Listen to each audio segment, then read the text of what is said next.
भगवान श्री कृष्ण के संदेश में एक चीज आप देखेंगे, उन्होंने समता को, समत्व को, संतुलन को बहुत महत्व दिया। ये पूरा संसार एक संतुलन का संसार है। भगवान इसको समत्व कहते हैं। दो चीजों का संतुलन ठीक है, वही सुख है। इसलिए संतुलन नहीं बिगड़ना चाहिए। एक खास मात्रा में, खास ढंग से आप अपने जीवन को जिएं। ये संतुलन इतना अद्भुत है कि आपके सब्जी में डाला जाने वाला नमक, उसकी अपनी एक मात्रा है, वहाँ से आगे उसे जाना ही नहीं चाहिए। वहाँ उसकी मर्यादा है। वहाँ से आगे गया, स्वाद बिगड़ा। आपने भी अपनी जिंदगी की मर्यादा लांघी और आपका स्वाद बिगड़ा। तो ये ध्यान रख लेना, मर्यादा अपने आप निश्चित करनी है। जहाँ तक आप अपने उस मर्यादा को बनाए रखोगे तो अनुकूलता बनी रहेगी। जहाँ वो मर्यादा लांघी तो वहीं प्रतिकूलता शुरू हो जाती है। बुद्ध ने मध्यम मार्ग की चर्चा की। उन्होंने कहा कि जीवन का मार्ग मध्यम मार्ग है। मध्यम मार्ग में यही है कि आपका पूरा जीवन इस तरह का होना चाहिए कि घर गृहस्थी भी निभाओ, लेकिन साथ साथ आपको अपना अध्यात्म भी निभाना चाहिए। बिजी भी रहना चाहिए, लेकिन इजी भी रहना चाहिए। आपको परिवार का भी ध्यान रखना है, लेकिन समाज का भी ध्यान रखना है। सामाजिक प्रगति भी होनी चाहिए और आपकी पारिवारिक प्रगति भी होनी चाहिए। लोक भी सुधारिए, परलोक भी सुधारिए। दोनों में से अगर एक पर ज्यादा बल दिया या एक ही तरफ चल पड़े, वहां गड़बड़ है। उन्होंने एक राजकुमार को संदेश दिया था जो वीणा बजाने में बहुत प्रवीण था, लेकिन भोग ऐश्वर्य में जीते हुए उस राजकुमार ने बुद्ध की शरण ग्रहण की। बुद्ध की शरण ग्रहण करने के बाद उसने बुद्ध से पूछा कि इतनी बुरी आदतें पड़ चुकी हैं अंदर, उन्हें दूर करने का उपाय क्या है? तो उन्होंने कहा तप करो और अपने अंदर शोधन करो। हमारे चित्त पर जो पैटर्न बन जाते हैं ना ब्रेन के अंदर, वो सारे के सारे जो पैटर्न हैं वो आदतों के होते हैं। ये बिल्कुल ऐसे होता है जैसे फर्श पर पानी डालो ना आप, तो पानी जिधर बहता है वहाँ एक लकीर सी बन जाती है बाद में। जब भी आप पानी डालोगे उधर से ही बहेगा, वही खांचे बन जाते हैं। जमीन पर भी ऐसे होता है, बारिश होती है ना, वो दरारें बन जाती हैं, सारा पानी उधर की तरफ लुढ़कता रहता है। आपकी ऊर्जा भी जो है आपकी आदतों की दरारों की तरफ जाती है। सारी ताकत, सारा समय बस उन्हीं आदतों में जाएगा। आपने कोई भी आदत बना ली हो, जिनको फेसबुक की, व्हाट्सएप की या किसी भी तरह की ऐसी आदत पड़ जाती है, वो बाद में जो है अपना चेहरा देखेगा। पहले तो उसे खोल के देखा कि मैसेज तो नहीं आ गया। सुबह जागते ही वो बाथरूम में भी जाएगा, पानी भरते समय बाल्टी भरने से पहले हाथ में फोन पकड़े बैठा और हाथ से भर छूट के बाल्टी में गिर गया, उसे तो लगता है मैं ही डूब मरा हूं। मतलब आदतें बन गई ना, आदतें खींचती हैं उधर। यही एडिक्शन है। सारी ऊर्जा उधर बहने लग जाती, पैटर्न बन जाते हैं मस्तिष्क में। और कुछ चीजों के ये बहुत ज्यादा बन जाते हैं। क्रोध के भी बन जाते हैं, काम के बन जाते हैं, लोभ के बन जाते हैं। जहाँ किसी ने थोड़ा लालच दिखाया, आदमी उधर की तरफ लपलपाता हुआ जाता है। जैसे आप वो छोटे से डॉगी की तरफ बिस्किट दिखाए ना, तो वो ऐसे से चलता जाता है। लालच वाला ऐसे जीभ लपलपाते हुए चलता जाता है। और इसको महात्मा लोग बड़े अजीब अजीब ढंग से सुनाते रहे हैं। हम बचपन में सुना करते थे, एक बाबा जी सुनाया करते थे, जिसका सार बता देता हूँ। वो कहते हैं कि कोई आदमी बार बार खुद भी वही करता था, बच्चों को बोलता था, देखो 2 पैसे कहीं बचते हो ना, वो भी थोड़ा सस्ता करके चीज़ ले लो, 4 जगह भाव करके देख लो, तो उससे भी 2 पैसे बचते हैं, वो भी कमाई है तुम्हारी।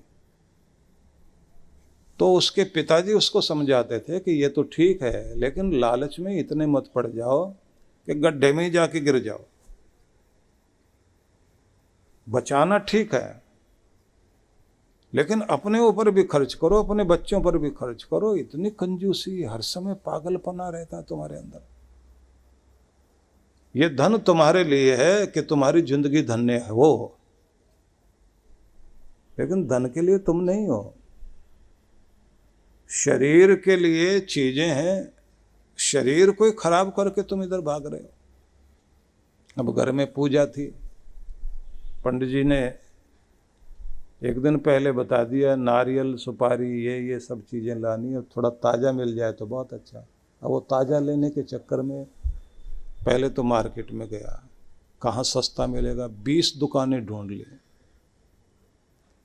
जिसका भी रेट थोड़ा सा ज़्यादा दिखाई दे वो बोले लूट मार कर रखी है तुमने तो। फिर दूसरे पर जाए, तीसरे पर जाए। एक आदमी ने कहा, भाई साहब ऐसा करो, आपको तो सस्ता जो लेना है ना, मंडी में ही चले जाओ। अब चलते चलते कम से कम उसने 2 घंटे तो वहीं लगा दिए। मंडी में पहुंचा, वहाँ जाके पूछा कितने का है। दुकान पर पता लगा था 25 का था। अब वहाँ गया तो उसने कहा 20 में दे देंगे, वैसे तो 22 का है। बोले इतनी दूर चल के आए हैं, अब वहाँ झगड़ा करें। मंडी में और ज़्यादा बड़ा स्टॉक किसके पास है, पता करके वहाँ पहुँच गया। वहाँ जाते जाते उसको कहा 1 रुपया कम लगा देंगे, 19 में ले लो। अब वो भी कहे कि साहब सुबह सुबह का समय है, आप जो आए अभी दुकान खोली है तो बोहनी का टाइम है, आप 19 रुपये में ले जाओ। कितने चाहिए आपको, 1-8 ट्रक दिलवाना। बोले लेना तो एक ही है पूजा के लिए। दिमाग खराब कर दिया सुबह सुबह। वो समझ गया कि आदमी थोड़ा सनकी है। उसने कहा कि आप ऐसा करो, जहाँ ये ट्रक भरे जाते हैं ना, वहाँ पर आप चले जाओ, बाग वाग हैं, वहाँ पर बहुत सारे नारियल हैं। कहाँ हैं? बोले यहीं से थोड़ा दूर है। अब वो 10 किलोमीटर चला गया ऐसे चलते चलते। बोले आज नारियल लेंगे लेकिन सस्ता। एक बार पता लग जाए फिर जिंदगी भर लोगों को भी बताएंगे, ऐसे फायदा होता है। अब उसको ये तो समझ नहीं आ रहा तुम्हारे टाइम की कीमत कितनी है। उस सस्ते के चक्कर में वहाँ से चला गया तो जहाँ नारियल के बाग बगीचे थे और वहीं पर ट्रकों में माल भरा जा रहा था। बोले भाई नारियल कितने का? बोले 15 रुपए में दे देंगे। अब भाव तो ठीक लगाओ, यहाँ तो 5 रुपए का मिलना चाहिए। बोले कितने ट्रक लेने? बोले लेना तो एक ही है। उनको भी समझ में आ गया, सन की आदमी है। बोले अंदर चले जाओ बगीचे में, जिसका बगीचा बहुत बड़ा है वहाँ चले जाओ आप। वहाँ गया, जाते बोला कितने का मिलेगा नारियल? बोला ₹1-2 रुपए में दे देंगे। बोले यहाँ तो फ्री में मिलना चाहिए, इतनी दूर से चल के आया, हद कर रहे हो।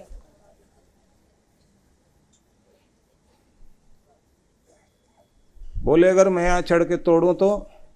बोले 1 रुपया दे देना। बोले नहीं फ्री का चाहिए, अब तो हम आ गए यहाँ। तो उसने भी सोचा, एक जो है नारियल कुएं के पास खड़ा हुआ था, बोले वहाँ चढ़ के तोड़ लो आप। और चढ़ गया ऊपर, जोशीला आदमी था। अब जो बड़ा वाला नारियल ढूंढने के चक्कर में इधर वाला ना तोड़ना, इधर वाला तोड़ना, तो वहां जाकर पकड़ लिया नारियल को, लगा झटके मारने, तो टांगे छूट गए और लटक गया। अब लटक गया तो नीचे कुआं, अब इसको लगे अब तो मरे। इधर उधर आवाज लगाने लगा कि वो मालिक हो तो वो आ जाए, नौकर वोकर हो जाए। वो सब ट्रक में माल लदवाने के लिए उधर चले गए मंडी की तरफ, तो वहां तो कोई भी नहीं। अब ये लटका हुआ है, इसकी हालत बुरी है। इसने सोचा अच्छी पूजा हुई है घर में, ये तो अपनी जिंदगी का सवाल हो गया। उसने वहां सामने से देखा कि एक आदमी ऊंट पर बैठा हुआ जा रहा। वहां से आवाज दी, ऊंट वाले 500 रुपये कमाने हैं तो इधर आ जा। सोचा जब मैं लालच में यहाँ आया तो ऊंट वाला भी लालच में आएगा। तो वो ऊंट वाला जैसे पास में आया तो उसको आवाज देकर कहा, भाई नीचे उतारेगा तो तुम्हें जो है ना 100 रुपए दे दूंगा। बोले अभी तो 500 बोले थे। बोले अब तो आ गया ना, उतार। बोले ये तुम्हारी हालत कैसे हुई? बोले भाव ताव करने में हो गई। बोले अच्छा चलो 500 नहीं तो 400 देने, वो भी भाव करने लगा। इसने कहा 250 से ऊपर नहीं दूंगा, उतारने वाले और कोई ना कोई आ जाएगा अभी। ऊंट वाले ने मोड़ा, बोले तू यहीं मर। अब ये बोला अच्छा चल 300 रुपए। अब 300 में सौदा हो गया। ऊंट नीचे खड़ा किया, इससे कहा कि बस मैं अब तुम्हारी टांगे पकड़ूंगा ऊंट पर खड़ा होकर, और तुम जो है जैसे मैं कहूँ छोड़ दो तब छोड़ना। तो उसने कहा ठीक है। अब इसने टांगे तो पकड़ ली, लेकिन ऊंट चला गया, सरक गया आगे, और दोनों लटक गए, वो 300 वाला भी।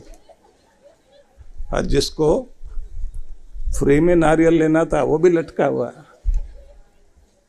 और जो 300 कमाना चाह रहा था वो भी लटका हुआ।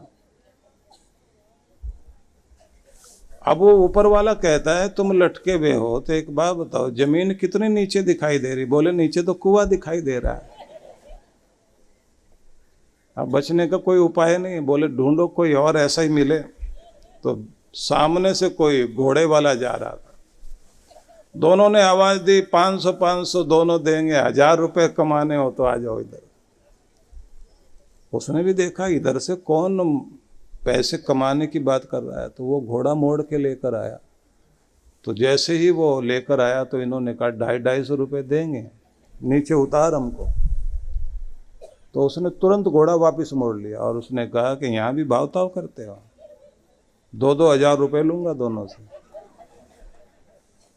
ऊपर वाला बोला भाई साहब सारा बोझ तो मैं सह रहा हूँ, ये तो मेरे ऊपर लटका हुआ, तो मेरे पैसे कम करो ना। आखिर में हिसाब किताब करके 3000 में सौदा पटा, क्योंकि वहां भी लटके लटके भाव कर रहे हैं, आदत पड़ जाती है ना। उसने भी कहा मैं घोड़ा नीचे खड़ा करता हूं और उसके बाद जो है आप लोगों को उतारूंगा, तो पांव पकड़ूंगा आपके, और ये ध्यान रखना, देखो संभाल तो ऐसे सकता नहीं हूं, पांव पकड़ूंगा तो झटके के साथ आपको उधर की तरफ गिराऊंगा जिधर की तरफ घास बास है, चोट नहीं लगेगी, बच जाओगे आप लोग। बोले ठीक है। अब जैसे इन्होंने पकड़ा तो घोड़ा तो तुरंत निकल गया आगे। अब तीनों लटके में, 3000 वाला भी लटका हुआ, मुफ्त वाला जो नारियल लेना चाह रहा था वो भी लटका, जिसने 300 लेने थे वो भी लटका हुआ। और उसके बाद वो तो कहानी बहुत आगे ले जाते हैं, लेकिन एक दोहा लिखा उसके बाद। और क्या लिखा कि अति लोभ मत कीजिए, अति लोभ दुख दीन, अति लोभ के कारणे गए कुएं में 3। का तीनों के तीनों जाकर कहाँ गिरे? कुएं में। और तीनों के ऊपर फिर नारियल चढ़ाया गया, फ्री वाला। तो समझ लीजिए नारियल तो चढ़ेगा, लेकिन फिर कैसे चढ़ेगा?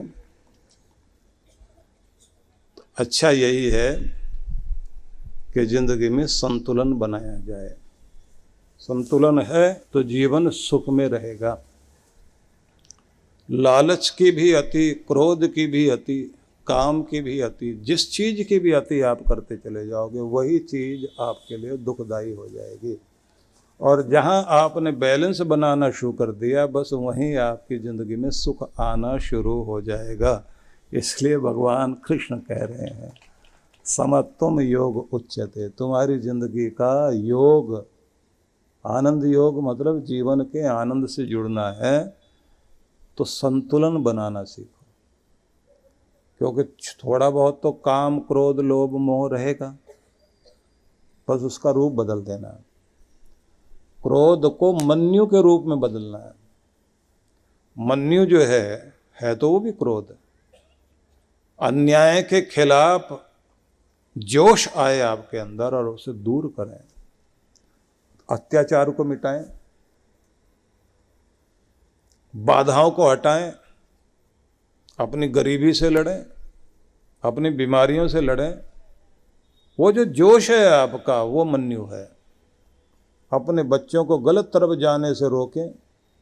घर में गलत चीज़ें पनपने लग जाएं तो वहाँ आपके अंदर जोश आना चाहिए, लेकिन निर्दयी मत बन जाना।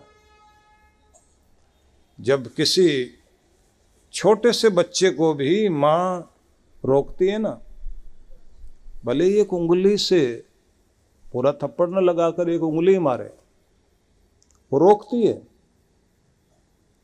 क्योंकि बच्चे तो गलतियां करते हैं और उनको तो गलती समझ में भी नहीं आती। वो जो आपने कवित्री की कविता सुनी ना, ये छोटी सी बिटिया है, वो मिट्टी खाकर चली आ रही है। माँ वो कहकर बुला रही थी, मिट्टी खाकर आई थी। मिट्टी मुंह में डाली भी और हाथ में भी ले रखी है, और माँ को खिलाने जा रही है। उसको लगा कि मुझे अच्छा लग रहा है तो माँ को भी अच्छा लगेगा। माँ वो कहकर बुला रही थी, मिट्टी खाकर आई थी, कुछ मुंह में कुछ लिए हाथ में, मुझे खिलाने आई थी। मैंने पूछा यह क्या लाई? बोली थी माँ तुम खाओ।